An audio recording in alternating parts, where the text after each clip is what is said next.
en agradecimiento al viaje que el Señor nos ha permitido poder ir a Santander, las oportunidades que Dios nos ha dado de poder compartir con los muchachos prácticamente todas las noches a las 10:30, nos reuníamos para leer la Biblia, orar y compartirle algún texto. Alrededor de ellos, hermanos, nos podéis imaginar la bendición que tenemos y la ayuda y el respaldo que Dios es para nuestras vidas cuando uno ve vidas tan irregulares. Vidas jóvenes, algunas mayores, pero otros jóvenes. Había 2 jóvenes de 21 años y 23 años. Contaba que no podían acceder a muchos de los centros laborales para adquirir trabajo porque tenía un currículum regular y su currículum no le permitía acceder a hacer muchos trabajos. Y dando gracias a Dios por la oportunidad que supone el hecho de haber conocido al Señor y de haber conocido parte de las Escrituras para poder enseñar, para poder influenciar, para poder entrar en el mundo de otras personas que están desorientadas y que están perdidas. Yo creo que el Señor nos ha dado un privilegio, nos ha dado un honor, nos ha dado una comisión tan bonita que haríamos bien en revisar nuestro compromiso con Dios, porque la predicación del Evangelio es algo impresionante, algo que nos supera cuando llegamos a entenderla, el efecto y la causa que puede hacer en el corazón de una persona que está perdida, que está desorientada, que no tiene fundamentos, no tiene argumentos, no tiene ningún tipo de base en la vida para orientar su vida. Y el poder impartirle parte de nuestras experiencias y parte de lo que hemos aprendido del Señor para que en algo pueda influir. Yo digo que yo no he conocido mayor privilegio que este, que es poder intervenir en la vida de las personas en la medida que las personas se dejan y quieren, para que la palabra de Dios forme parte de sus vidas. Ver a un joven con 23 años sin orden en la vida, sin norte, sin saber cómo vivir, sin saber cómo elegir, uno lo pasa mal. Lo pasa mal porque hay tanto de parte de Dios para sus vidas que te gustaría coger y meterle ahí con un calzador todo lo que Dios te ha dado para que reaccione. Pero las cosas no se producen así, ¿no? Entonces yo doy gracias a Dios por el viaje que nos ha permitido estar y poder compartirle, poder ser parte de la ayuda que ellos necesitan y pediros que, bueno, tenemos una labor que es orar, interceder, pedir que los hermanos que están allí en primera línea pues tengan siempre la paciencia, la mansedumbre, la templanza y el talante necesario para poder trabajar con ese tipo de personas que principalmente son personas.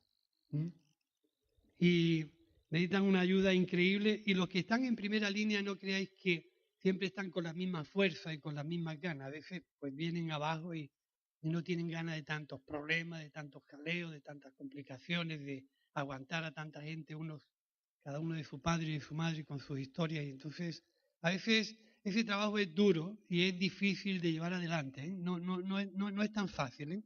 No es cuestión de que el trabajo sea en un principio atractivo y nos cause alegría ver personas que cambian, pero el día a día con esa gente es muy complejo, es muy difícil. Y oramos para que Dios le dé a los responsables, a la gente que tiene llamado de trabajar en esos colectivos, que no les falte la fe y que no les falle la fe. Y que sean siempre las personas que este tipo de personas necesitan tener cerca. Gente falta de afecto, gente pues con sus familias rotas, matrimonios rotos, hijos que no los quieren, miles de historias. Si yo pudiera contar todo lo que ellos cuentan, miles de historias. Gente que no tienen dónde ir y están allí sin tener una persona que los quiera o que los admita. Gente que van allí a morir. Fijaros qué cosa más rara, ¿eh? Tiene sus circunstancias bastante mal en la cárcel y adquieren una enfermedad terminal y no tienen dónde morir, ni tienen familia con la que morirse. Y los mandan allí a morirse. Allí había uno, cuando nosotros entramos el lunes, entró él, y prácticamente terminal, tenía 20 días de vida.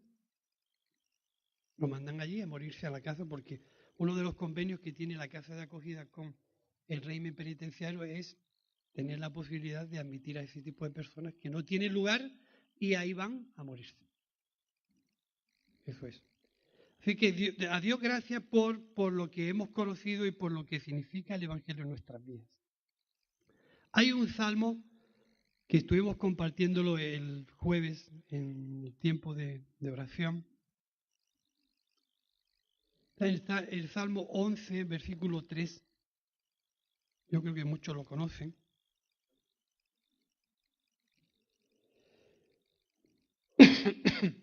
Dice,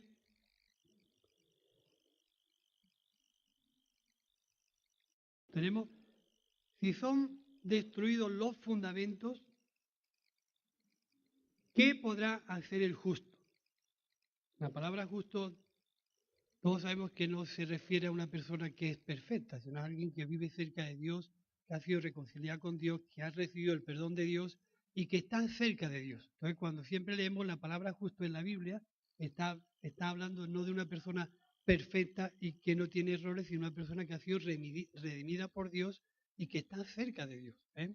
Y que siempre que leamos la palabra justo, nosotros nos podemos reflejados en eso, no como una persona perfecta, sino una persona que ha sido redimida por Dios, ¿no? Entonces, si son destruidos los fundamentos, ¿qué ha de hacer el justo? Sí, fundamentos espirituales y fundamentos sociales. Imaginaros una sociedad sin fundamentos, una sociedad sin leyes, una sociedad sin normas, una sociedad donde todo el mundo hace lo que quiere o lo que le apetece. Si no hay fundamentos que nos obligue a poder convivir y estar juntos, pues se hace muy difícil la vida. La sociedad tiene fundamentos que hacen que la convivencia sea más fácil, porque hay argumentos que nos igualan a todos. Y aunque seamos diferentes, y aunque tengamos culturas diferentes, hay unas leyes y unas normas que nos permiten a todos convivir. Y a todos nos tratan por igual.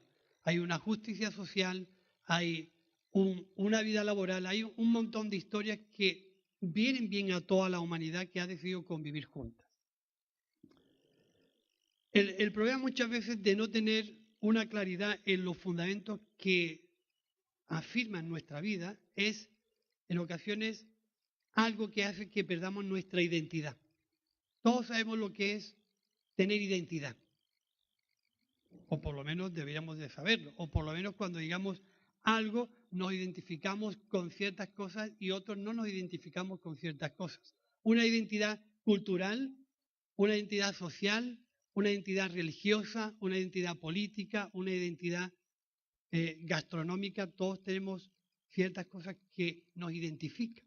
Una identidad musical, si pudiéramos hacer preguntas esta mañana acerca de qué música nos identifica, pues habría 20 o 30 o 50 conceptos diferentes. Si habláramos de nuestras comidas favoritas, pues casi igual. Si hablamos de nuestras culturas, pues seríamos tan diferentes, seríamos tan diversos que no encajaríamos unos con otros. Así que esa identidad que socialmente nosotros tenemos y que nos identifican con cosas y con lugares, con comidas, con vestidos, con música, con culturas, esa identidad nos da una claridad de cómo vivir en una sociedad que es tan diversa. Es una identidad social. Pero si hablamos de una identidad espiritual, a lo mejor ya no habría tantas diferencias entre unos y otros. Porque esa identidad espiritual la marca nuestra cercanía con Dios. En esta mañana a mí me gustaría dejaros un poco la importancia de saber quiénes somos, en quién hemos creído y qué identidad tenemos con respecto a esa persona en la que hemos depositado nuestra confianza. Lo mismo que socialmente nos identificamos con música, cultura, comida, política, religión, espiritualmente hemos dicho que nos identificamos con una persona, ¿no? Eso es lo que normalmente hemos declarado a través de nuestro bautismo y a través de nuestra vida cristiana. Hemos dicho que esa persona significa para nosotros todo y que es el fundamento de nuestra vida y que es el todo de nosotros, como hemos cantado, y que es el centro de todo lo que somos.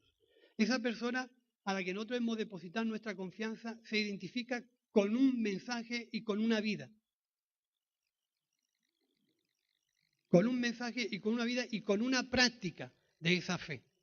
Lo cual no puede ser ni deteriorada, ni distorsionada, ni en alguna manera adulterada, sino que el mensaje debe permanecer claro y firme en nosotros para que nuestra identidad como creyentes y seguidores de Jesús no se vea vulnerada. Y cualquier cosa venga y nos tire abajo nuestra, en alguna forma, nuestra firmeza, nuestra seguridad en Cristo. ¿Entendéis? Si los fundamentos del creyente dejan de estar firmes debajo de nuestros pies, ¿qué será de nosotros? Haciendo una comparativa. Los fundamentos socialmente de muchas personas en la calle, al no tener fundamentos, son gente desorientada, gente perdida y gente que no sabe cómo vivir la vida.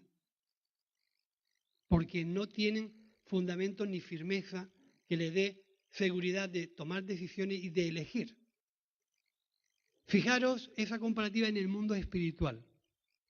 Si los fundamentos de nuestra fe cristiana pierden seguridad y pierden firmeza y pierden identidad con la persona con la que nos hemos relacionado o con la que hemos dicho de ser fieles a su mensaje, nuestra firmeza se bambolea. Y no hay solamente personas sociales perdidas, hay personas espirituales perdidas, que los fundamentos han dejado de ser fuertes, que se han deteriorado, que se han, en alguna manera, ablandado. En esta mañana la palabra importante es, cuando nosotros nos acercamos a Jesús, capítulo 16 de Mateo, lo compartíamos el jueves,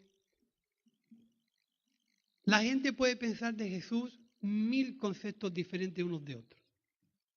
Dice Mateo, ¿quién dice los hombres que soy yo? Y en esa forma de pensar de la gente no tenemos que entrar, porque la gente tiene libertad para pensar, argumentar, decidir y sentir como quiera. ¿Quién dice los hombres que soy yo? Dice, pues hay unos que dicen que eres Jeremías, otros que eres Elías, tal. La segunda pregunta no tiene por qué tener cualquier respuesta desde el punto de vista nuestro. Cualquier respuesta no vale de una persona que ya ha depositado su confianza en Cristo y que ha decidido seguirlo. Vosotros, ¿quién decís que soy yo? Y ahí es donde mucha de la identidad cristiana se puede concentrar en nuestra respuesta. ¿Quién es Cristo para nosotros? Es decir, el mundo tiene una variedad de conceptos, una variedad de pensamientos o una variedad de respuestas, hay que admitirlo. Y quizás las respuestas que en este tiempo darían acerca de Jesús serían totalmente diferentes a las que dieron en aquel tiempo. Hoy se pensaría de Jesús, pues, de muchas formas diferentes. Pero la respuesta para el creyente sigue siendo la misma. ¿Tú qué piensas y qué dices que soy yo? Y esa respuesta no debe ser muy variada entre unos y otros, sino que tenemos que ahondar que ya que tenemos una identidad que nos relaciona con una persona y con un mensaje, lo mismo que socialmente nos relacionamos con una cultura, con una comida, con un vestido, con una música, porque nos identificamos con eso, En la vida espiritual, identificarse con Cristo significa identificarse con su mensaje, con su persona y con su manera de vivir. Y es ahí donde nosotros tenemos que pensar muy bien quién es Cristo para mí. Puede ser Señor de una manera literal, de una manera argumental, de una manera doctrinal, pero no puede ser Señor de mi vida. Puede que sea así. Así que cuando yo digo quién es Cristo, es importante, porque algo se tiene que producir en mi vida para yo responder de una manera certera, segura y concisa, que es la experiencia. No hablamos igualmente de Jesús desde el punto de vista teológico que desde el punto de vista experimental. No hablamos igual. La teología y los argumentos con el tiempo desaparecen, se renuevan, se agrandan, se cambian, pero la experiencia con Cristo es algo que todo creyente debíamos de buscar para tener una respuesta certera y segura de que Cristo es el Señor de mi vida, no es cualquier personaje. Es quien domina mi vida, quien tiene la autoridad sobre mi vida, quien decide mis pasos y quien me alienta para tomar elecciones y decisiones importantes en mí. Y eso no es una respuesta que la pueda soltar fácilmente. ¿Me entendéis? Es decir, Cristo debe ser para mí aquello con lo cual yo me identifico. No solamente con una teoría, sino con un mensaje que me obliga a vivir de acuerdo a ese tipo de cosas con las que yo me identifico. Pocas comidas comemos que no nos gustan. ¿No? Digo yo. Pocas comidas comemos que no nos gustan. Pocos vestidos nos ponemos o ropa nos ponemos que no nos gusta. Normalmente vestimos con aquello que nos atrae, que nos llama la atención, nos calzamos con zapatos que más o menos nos gustan y normalmente nos vestimos con cosas que nos identifican. Y hay muy pocas cosas que hagamos que no nos gustan. En la vida cristiana es lo mismo. Nuestra relación con Jesús tiene que ser identificarnos con su mensaje, de tal manera que ese mensaje sea parte de nuestra identidad, que me ayude a vivir de acuerdo a eso con lo que yo me identifico. Y por eso es muy importante decir quién es Jesús para mí. Hay un Jesús teórico, un Jesús argumental o un Jesús experimental que me ha hecho disfrutar de una relación con Dios y ha cambiado el curso y el rumbo de mi vida. Jesús llegó a decirle a aquella gente, el reino de los cielos es semejante a un hombre prudente y a un hombre imprudente. Le compararé a un hombre prudente porque edificó su casa sobre la roca. Y vinieron viento, lluvia y tempestades y no derribaron aquella casa, porque estaba fundada sobre la peña. Fijaros qué importante. Jesús, en sus primeros discursos, este parece que fue como el final del Sermón del Monte, es decir, el resumen de todo lo que había hablado anteriormente en el capítulo 5 y 6 de Mateo, lo resume y lo termina con este mensaje concretamente. Le compararé a un hombre que me oye, por tanto, que ha oído estas palabras y las ha puesto en práctica. Y edificó su casa sobre la peña. Y vinieron lluvias y vientos y tempestades y no hundieron aquella casa, porque estaba fundada sobre las palabras que había oído. Palabras, mensaje, vida, enseñanza, práctica. No está hablando aquí de una peña teórica como que al verla nosotros nos imaginamos y nos ilustra más el ejemplo de Jesús.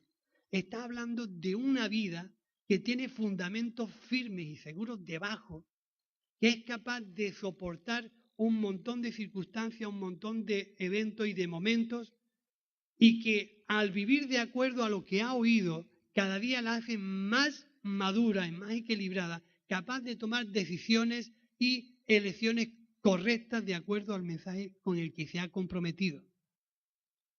Prudencia. Es decir, el Evangelio exige prudencia, porque las cosas no se producen así. Como siempre hemos dicho, hay que currárselas. Los creyentes, en una circunstancia y en un mundo tan complejo y tan difícil como el que estamos, no podemos tener cualquier fundamento debajo de nuestros pies. No podemos dejarnos de sostener por cualquier circunstancia, porque sabemos y tenemos experiencia que vendrán circunstancias que batallarán contra tu fe, contra tu seguridad, contra tu firmeza. Y si el argumento no es real, si la experiencia con Cristo no es real, si todo lo que te ha mantenido y te ha sostenido este tiempo es teórico y es ambiental y es emocional, te digo que será grande la ruina. Por eso es importante que nosotros debemos de hacer una reflexión acerca de quién es Jesús para mí. ¿Qué representa Jesús y su mensaje en mi vida?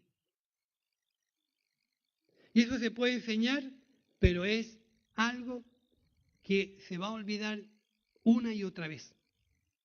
Decíamos el jueves, habremos escuchado enseñanzas buenas, habremos escuchado a grandes hombres de Dios aquí expresar y exponer la palabra de Dios con una claridad increíble. ¿Y de cuántos de esos mensajes nos acordamos?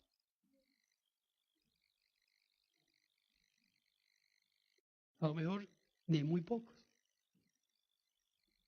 Pero si yo te pregunto, la experiencia que tú has tenido a nivel personal en tu comunión con Dios, firme y fuerte, ¿se te ha olvidado? ¿Has olvidado esos momentos de intimidad con Dios? Esos están ahí clavados, firmes, no se olvidan. ¿Por qué? Porque es lo que nos da el arraigo y nuestra intimidad con Dios.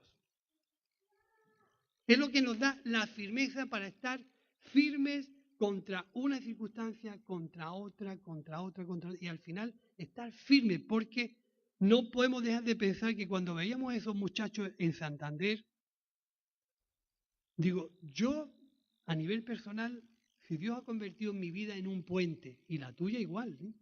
Tú eres un puente para Dios. Y mucha gente ha de cruzar por tu vida para conocer a Cristo. Si tu puente tiene poca fortaleza, tiene poca vitalidad, si es endeble y si es débil, ¿qué ocurrirá cuando la gente trata de pasar a través de tu vida para conocer a Cristo? ¿Qué ocurre si tú te hundes? ¿Qué ocurre si alguien trata de conocer a Cristo a través de tu vida y ve que no está seguro, porque no te ve firme? Fijaros qué importante es que en la construcción de las cosas más serias que hay son los fundamentos y las columnas y los pilares de cemento. Ahí lo aconsejable es que no nos ahorremos ni en cemento ni en arena. Para que la construcción nos salga más barata, lo mejor es no pensar ni en eso. Porque en el cimiento y en la estructura está la vida de todo lo que tú vayas a construir arriba. Y no vale ni las prisas, ni vale el ahorrarte dinero, ni vale el quitarle calidad al cemento, no vale nada de eso. En nuestra vida, hermanos, tenemos que pensar bien, que hemos sido llamados a seguir a una persona y adquirir ese mensaje como parte de nuestro discipulado. Y que cuando nos enfrentamos a las circunstancias, no vale quitarle, sino que hay que vivir el tema tal como es para que eso nos haga fuertes y firmes en el Señor. Y no sea grande nuestra ruina. ¿Me entendéis? El mensaje del Evangelio es algo tan preciado, con tanto valor, con tanta rotundidad y validez de que donde cae y es recibido es explosivo. Os lo puedo asegurar. Ver gente destruida por la vida y que aman al Señor y que tienen al Señor como lo más importante de lo que han vivido y han experimentado en su vida. Gente con más dinero que tú y que yo en 3 vidas que vivas. Estos son de los más ricos de Santander. Y fíjate dónde están. Pero lo importante es que nosotros podamos experimentar eso. La experiencia en Cristo como base fundamental de nuestra confesión. Nuestra cercanía en Cristo como base fundamental de nuestra convicción de quién es Cristo para nosotros. Nuestra intimidad con Dios como el arraigarnos sobre esa peña que jamás va a permitir que nos hundamos por muy difícil que las circunstancias vengan. Me hice un texto en 2 de Timoteo, capítulo 1, versículo 5 y 6. Dice, yo sé en quién he creído. Si la pregunta de Mateo 16 es, ¿quién dicen los hombres que soy yo?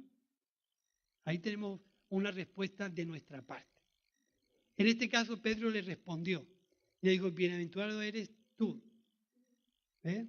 porque tú eres el Cristo, el Hijo del Dios viviente. Una confesión con firmeza. Tú eres el Cristo, el Hijo del Dios viviente.